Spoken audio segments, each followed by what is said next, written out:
ងហើយ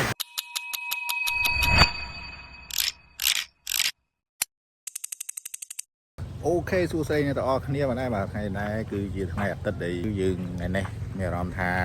លេងខាងទឹកឆាមួយផ្លែតទៅដល់នៅខាងរមណីយដ្ឋានទឹកឆាហ្នឹងឥឡូវគេអាប់ដេតដល់ណាដល់ណីហើយឥឡូវទស្សនាបងប្អូនគ្នាអូខេ let's go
បងប្អូនទាំងអស់គ្នាបានដែរបាទថ្ងៃនេះគឺយើងបានមកដល់ខាងទឹកឆារបស់យើងនេះហើយបងប្អូនគឺដាក់ពីការងារឥឡូវយើងមកខាងទឹកឆាមកយើងមកដើរលេងនៅខាងទឹកឆាហើយឥឡូវយើងបានមកដល់ហើយគឺ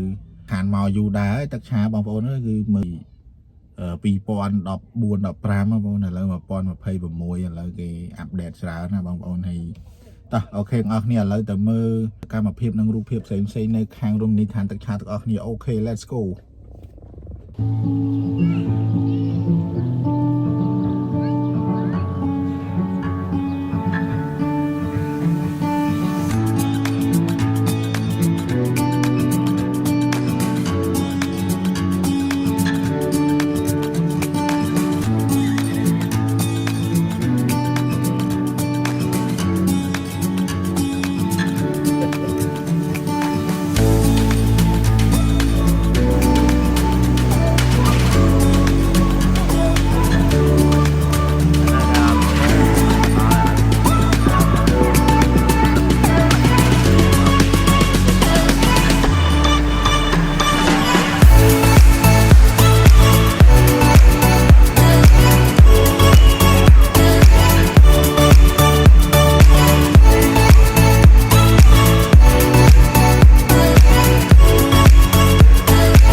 đó ok nè các bạn vừa dương mò lên hai là lấy vừa điệp trăm là trên được với nhau nha tại sao clear rồi ok lấy dương man trên được với nhau thì vừa điệp trăm thì bây giờ cái cực lôi ấy lấy ok từ mùi không off nè tiền bye bye